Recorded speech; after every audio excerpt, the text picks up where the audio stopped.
Supreme court ने हाल ही में उत्तर प्रदेश सरकार को गलत विवरण के साथ देर से अपील दायर करने के लिए फटकार लगाई। कोर्ट ने कहा कि राज्य की मुकदमेबाजी इतनी आकस्मिक नहीं हो सकती है। जस्टिस दिनेश माहेश्वरी और जस्टिस ऋषिकेश रॉय की सुप्रीम कोर्ट की खंडपीठ यूपी सरकार की ओर से दायर अपील पर विचार कर रही थी। अपील में इलाहाबाद हाई कोर्ट के फैसले को चुनौती दी गई थी, जिसने विमला देवी को मुआवजे के रूप में जमीन का एक टुकड़ा देने का आदेश दिया था।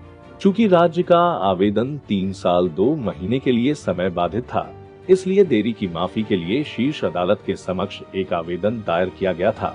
राज्य ने तर्क दिया कि कोविड-19 के कारण देरी हुई, इसलिए माफ किया जाना चाहिए और इसलिए शीर्ष अदालत ने 31 मार्च 2022 तक की परिसीमा अवधि को निलंबित कर दिया था।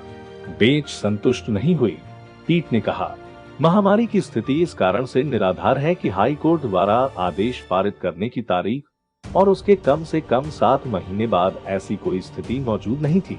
कोर्ट ने कहा कि राज्य ने 31 मार्च के बाद आवेदन दाखिल करने में अत्यधिक देरी के लिए कोई स्पष्टीकरण नहीं दिया। कोर्ट ने कहा कि 3 साल 2 महीने की देरी को माफ करने के लिए पर्याप्त कारण भी नहीं है।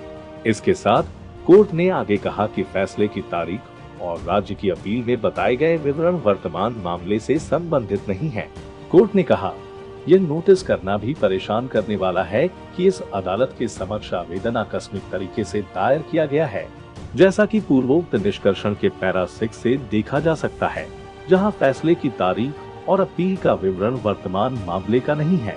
जाहिर है, इस तरह के गलत विवरण आवेदन को आकस्मिक तरीके से तैयार करने के कारण हुए हैं, अनिवार्य रूप से किसी अन्य एप्लीकेशन से सामग्री की नकल के साथ। कोर्ट ने कहा, इस मामले की परिस्थितियों की समग्रता में हमने बेहतर हल्फनामा दाखिल करने के लिए इस तरह की प्रार्थना को अस्वीकार कर दिया है। हमारे विचार में राज्य मुकदमेबाजी को इतनी लापरवाही से नहीं ले सकता है कि 3 साल 2 महीने की अत्यधिक देरी की व्याख्या करने वाला आवेदन गलत विवरण के साथ दायर किया गया है। पीठ ने कहा, हमें इसमें कोई संदेह नहीं है कि इस तरह के मामले सरसरी तौर पर दायर किए जाते हैं ताकि किसी तरह सुप्रीम कोर्ट द्वारा बर्खास्तगी का प्रमाणीकरण प्राप्त किया जा सके। हम इस तरह की प्रथा को पूरी तरह से अस्वीकार करते हैं और याचिकाकर्ताओं पर जुर्माना लगाने के लिए आवश्यक महसूस करते हैं। खंडपीठ ने राज्य सरकार पर 1 लाख रुपए का जुर्माना लगाया, जिसे 4 सप्ताह के भीतर सुप्रीम कोर्ट कर्मचारी कल्याण एसोसिएशन के वेलफेयर फंड में जमा किया जाना है।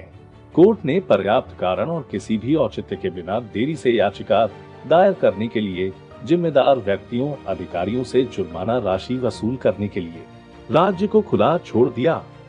कोर्ट ने स्पष्ट किया कि जुर्माने की राशि जमा करने के बाद वसूली की जा सकती है।